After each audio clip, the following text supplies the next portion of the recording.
You look at any screenshot of Brink, you know it's Brink. It can't be mistaken for anything else.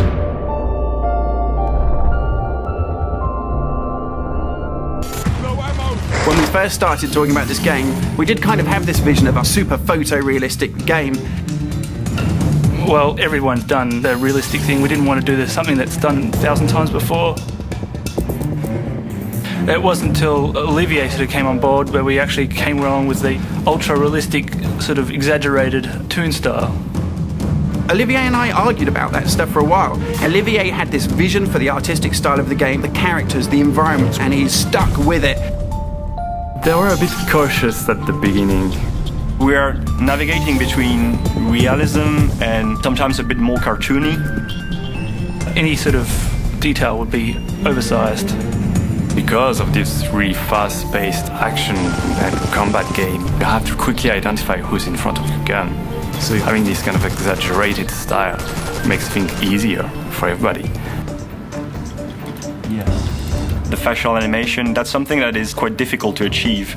If you remove just a little bit of expression on an eyebrow, you have a very different result. So for the animations, we've been using a type of motion capture, but where you capture at the same time the voice of the actor, the body motion, and the facial expression of the actor. So that was our approach, to come up with something a bit different, not just realistic. The environment is just absolutely kick-ass. For the Founders Tower, we used a clean white architecture style. And the aesthetic for the airport was inspired by Santiago Calatrava to keep it sort of sterile and clean.